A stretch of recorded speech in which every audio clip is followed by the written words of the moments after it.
Eu sou o Márcio Miranda e esse é o podcast 15 Minutos, da Gazeta do Povo. Davi Alcolumbre mostra pressa quando o assunto é a continuidade dele na presidência do Senado. A articulação para mudar a Constituição e permitir a reeleição no atual mandato já tem apoio de cerca de 30 senadores. Nada de reeleição, nada desse assunto. Eu não sou candidato à reeleição. De acordo com as regras atuais, não é permitida a reeleição dos presidentes da Câmara e do Senado numa mesma legislatura. Acontece que já há algum tempo algumas movimentações têm deixado clara a intenção de modificar o regramento e autorizar a possibilidade de um novo mandato de Rodrigo Maia, presidente da Câmara, e Davi Alcolumbre, do Senado. As discussões em torno do tema não se limitam ao poder legislativo, não. O presidente do Senado, por exemplo, estaria buscando apoio do Executivo para viabilizar a empreitada por mais um mandato à frente da Casa. Além disso, o caso também foi parar no Judiciário, já que o STF vai julgar uma ação direta de inconstitucionalidade na qual o PTB, o partido de Roberto Jefferson, pede a vedação da possibilidade de reeleição dos presidentes do Legislativo. Aqui nesse episódio do 15 Minutos, a gente vai falar sobre tudo o que envolve esse tema que agita Brasília. Meu convidado é o Olavo Soares, correspondente da Gazeta do Povo na capital federal.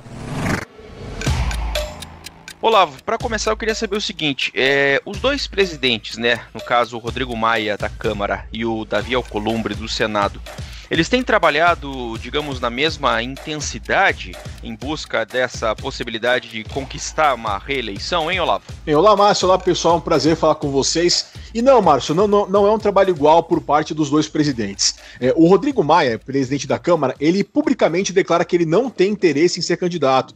Ele foi entrevistado sobre o assunto, falou várias vezes que ele não quer ser candidato, que ele defende a alternância de poder, enfim, ele fala que ele não tem esse interesse. Eu já disse várias vezes em várias entrevistas que eu não sou candidato à reeleição à presidência da Câmara. Já o Davi Alcolumbre, embora ele não tenha em nenhum momento dito algo como sim, eu quero ser candidato, sim, por favor, me permitam concorrer mais uma vez, ele não nega a possibilidade em público e divulgou até algumas notas dizendo que o assunto vai ser decidido pelas vias judiciais, enfim, ele não está negando publicamente. Entre os senadores, fala-se abertamente de que há uma movimentação declarada por parte do Davi Alcolumbre. Então, assim, respondendo objetivamente sua pergunta, não, são movimentações muito diferentes. A do Davi Alcolumbre é explícita e a do Rodrigo Maia talvez nem dê pra gente atribuir a ele a movimentação, e sim a pessoas que teriam interesse em vê-lo concorrendo a mais um mandato.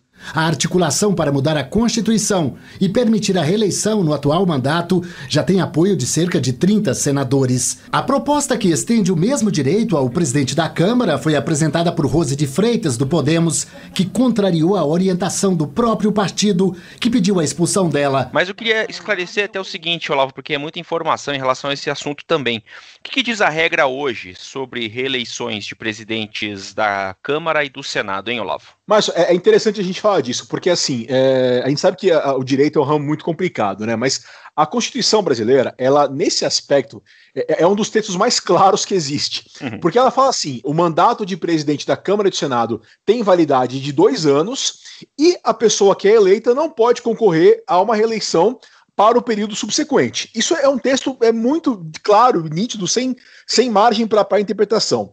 Acontece que, lá em 98, levantaram uma bola que foi o seguinte, falaram assim, olha, a Constituição proíbe a reeleição, tudo bem, a gente entende, só que a Constituição ela não proíbe se for uma troca de legislatura, né, que quando acaba um mandato começa outro.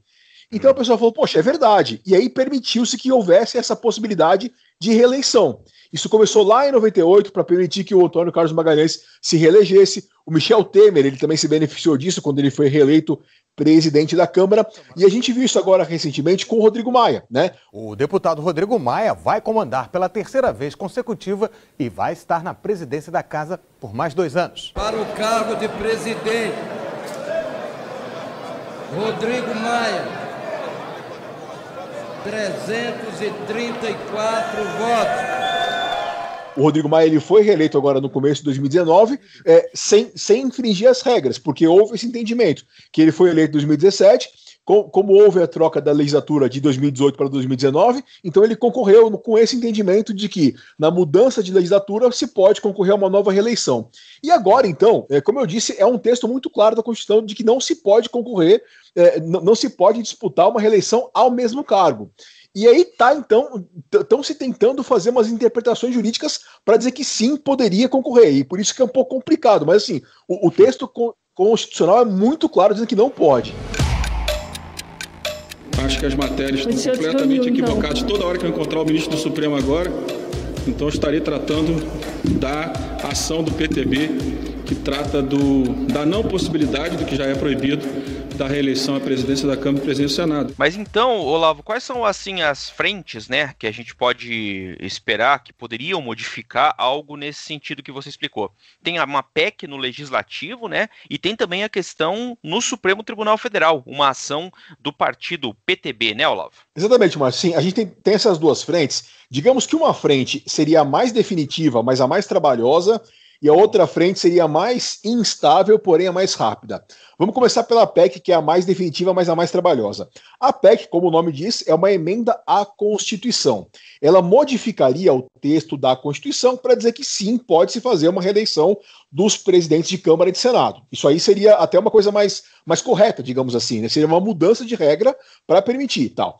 Só que essa PEC, ela foi apresentada faz pouquíssimo tempo, foi ainda nesse mês de setembro, pela senadora Rose de Freitas. A senadora até teve que se desligar do partido dela, o Podemos, porque o partido dela ele é frontalmente contra a possibilidade de reeleição. Para ficar ao lado de Alcolumbre, ela então pediu a desfiliação. Não posso aceitar, depois do processo da abertura democrática, que alguém venha me colocar num banco e me dar uma repreensão. Apenas defendemos uma tese programática, uma tese partidária contra a reeleição.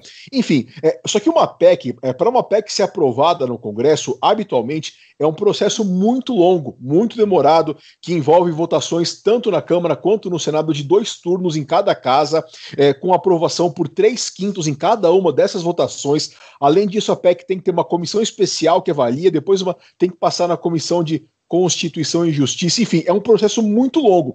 E a eleição para presidente da Câmara é em fevereiro. E a gente sabe que o Congresso para no meio de dezembro, em janeiro não funciona, enfim. Então, assim, a aprovação de uma PEC, e a gente fala também de reforma trabalhista, reforma tributária, reforma administrativa, tanta coisa, que assim, se o Congresso... Tem eleição municipal ainda, né, Olavo? Tem também a eleição municipal, que vai interferir certamente no calendário do Congresso, até porque muitos deputados são candidatos, né? E aí, o que a gente tem, Márcio? Sim, por outro lado, como eu disse, assim, se essa PEC fosse aprovada, ela garantiria uma mudança definitiva na Constituição, de maneira inequívoca. Olha, é possível sim fazer uma reeleição, né? Mas isso seria feito de maneira...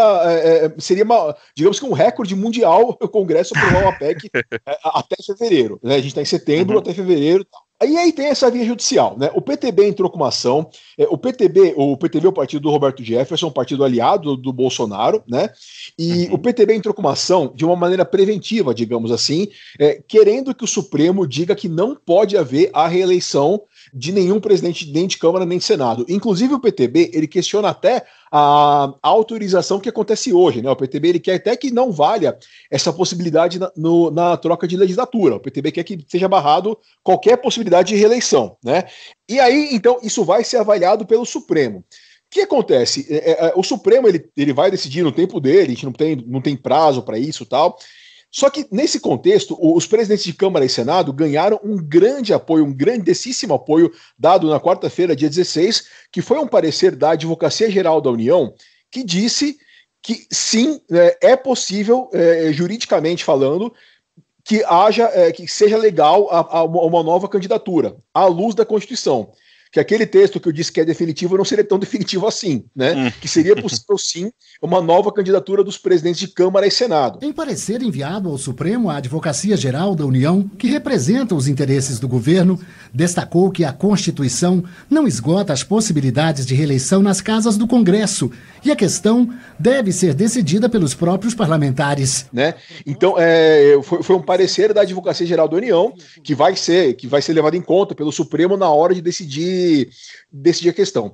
Como eu coloquei, o Supremo ele não tem um calendário, ele não é obrigado a decidir, né, antes da eleição da Câmara, ele não tem nenhum dever legal, digamos assim. Mas sim, até, né, um advogado que eu consultei para a reportagem que a gente está publicando na Gazeta sobre o assunto, ele informa que, assim, nesse tipo de caso, quando há um assunto de grande relevância, quando há uma demanda nacional, é comum que o Supremo modifique sua agenda para avaliar o tema, né? Então, assim, não seria impossível o Supremo, sim, promover o julgamento desse assunto antes de fevereiro, né, para que a gente tenha uma definição sobre isso. Cabe ressaltar que também o Supremo para no mês de dezembro, também o Supremo não funciona em janeiro, enfim, tudo que eu falei, tirando as eleições, tudo que eu falei de calendário, de outras prioridades, também afeta o Supremo. Mas assim, se a gente for falar de maneira bem simplista, em termos só de velocidade, digamos assim, a possibilidade de o Supremo fazer o julgamento é muito maior do que de o Congresso votar uma PEC. Sim, só que isso teria que acontecer, e claro que nesse ano ainda, né, e antes de dezembro. Nós já estamos aí no mês de setembro, então temos aí outubro e novembro, seriam 2 meses e meio mais ou menos para o Supremo pautar essa questão da ação do PTB, né, é isso que fica nessa expectativa. Bom, Olavo, eu disse aqui na abertura do episódio que esse assunto, ele, claro, envolve presidentes do Poder Legislativo, mas está longe de ficar só no Legislativo. Tanto que comentamos aqui que tem também o Judiciário e o Supremo envolvido na questão. Eu queria saber também do Executivo, né? O aspecto político de tudo isso, né? Como é que o governo vê essas possibilidades de reeleição? Digamos assim, será que é negócio para o governo Bolsonaro que haja essas reeleições, no caso do senador Davi Alcolumbre, do deputado Rodrigo Maia, ou não, hein, Olavo? Márcio, eu vou, antes de responder exatamente essa pergunta, eu vou só colocar uma coisa anterior, que uma questão de uma pergunta que você fez no começo, que eu não respondi na hora, mas eu acho que seria legal colocar agora, que é o seguinte, o Rodrigo Maia, ele não tem se movimentado tanto em relação a isso, mas o que acontece? Pelo fato de a regra estar na Constituição e não haver uma distinção específica entre Câmara e Senado em relação a isso, digamos que ele vai a reboque, né? Então, assim, seria muito improvável haver uma alteração jurídica, uma definição do Supremo que vale apenas para o Senado e não para a Câmara. Então, assim, né, uma decisão que sai sobre esse assunto, ela vai acabar beneficiando os dois. Né? Então, assim, ainda que o Rodrigo Maia não queira, tal, se valer para o Alcolumbre, vale para ele também. Né? Então, só para colocar isso que é importante. E ele ser candidato ou não daí, né? Porque exatamente. Por exemplo, falou, se não me engano, no Roda Viva da TV Cultura, que ele não é candidato, né? O senhor está colocando aí a mão no fogo de que não vai tentar um novo mandato, que seria o quarto, contando aquele tampão do Eduardo Cunha. Porém, seu correligionário Davi Alcolumbre tem dado todas as mostras de que sim, vai tentar uma reeleição, apesar da Constituição dizer que ele não pode, porque a gente está na mesma sessão legislativa, na mesma legislatura. Tem muita gente que acha que o que valer para ele vai ter de valer para o senhor. Como é que fica essa ambiguidade? Mesmo se ele conseguir, o senhor não é candidato? Mesmo que ele consiga, eu não sou candidato. E o senhor vai apoiar o pleito dele? O senhor acha que é legítimo? Eu acho que é legítimo ele pleitear. Depois é uma decisão, se ele encaminhar, uma decisão do Supremo Tribunal Federal. Eu, pessoalmente, entendo que o meu ciclo de 4 anos mais 6 meses é um ciclo longo. Isso mesmo. Isso mesmo. Então, só para colocar assim, essa questão, porque assim, ainda que ele não se mexa, ele vai se beneficiar se isso realmente ocorrer. Mas agora, respondendo objetivamente a sua pergunta em relação ao governo. A relação do governo Bolsonaro com os presidentes de Câmara e Senado é uma relação de idas e vindas. Mas, aliás, eu vou até me corrigir. Essa parte das idas e vindas se aplica muito mais ao Rodrigo Maia, com quem houve conflitos, houve divergências. A gente lembra do Paulo Guedes, até recentemente, no ano passado do Sérgio Moro, enfim, o próprio Bolsonaro trocou umas farpas e tal. Mas, no geral, não é uma relação que a gente pode classificar de oposição, nada parecido com o Eduardo Cunha e Dilma Rousseff, nada disso. A gente pode se recordar muito bem da reforma da Previdência, do empenho tão grande que o Rodrigo Maia fez para aprovar a reforma da Previdência, né? Já no caso do Davi Alcolumbre, é diferente, porque o Davi Alcolumbre, ele tem tido uma gestão que é muito elogiada por bolsonaristas, né? Lideranças do governo no Congresso elogiam o trabalho do Davi Alcolumbre, falam que o Davi Alcolumbre ele é positivo para a gestão Bolsonaro. O senador Eduardo Gomes, que é o líder do governo no Congresso, cansa de falar que que defende o trabalho do Alcolumbre, o senador Chico Rodrigues, que é vice-líder do governo no Senado, também numa entrevista que concedeu a nós da Gazeta do Povo, ele falou também que o Davi Alcolumbre tem que ser interpretado como um árbitro das demandas entre o governo e o parlamento, que ele tem sido um grande ajudante do Brasil. Enfim, há uma sintonia de interesses entre o governo e o presidente Davi Alcolumbre. Vale destacar que eleição de Congresso, em algumas ocasiões que a gente teve na história recente, deram resultados imprevisíveis, né? Então, assim, o governo, ele às vezes pensa também que o Rodrigo Maia e o Davi Alcolumbre, eles são presidentes de Congresso, de Câmara e de Senado, que são, de certo modo, previsíveis. A gente meio que sabe o que esperar deles, né? Eles não são pessoas que vão tomar decisões abruptas, não vão fazer nada muito doido. A gente se recorda que tem dezenas de pedidos de impeachment do Bolsonaro nas gavetas do Congresso, que para que eles tramitem, basta um sim do presidente da Câmara, né? Então, assim, se vamos supor que o Rodrigo Maia não seja candidato, apareça um outro candidato e aí o governo não consiga se articular bem, chega uma outra pessoa com outro viés e muda essa eleição, o que pode acontecer? Né? Enfim, é um cenário mais imprevisível. Então, assim, a previsibilidade que o Rodrigo Maia e o Davi Alcolumbre, principalmente, aliás, o Alcolumbre, entregam ao governo, é algo que é bem visto no Palácio Planalto. Você falou de eleições da Câmara e do Senado, enfim, que podem ser imprevisíveis, né? Aí me veio na memória o caso do Severino Cavalcante, né? Que inclusive foi falecido agora em julho desse ano, né?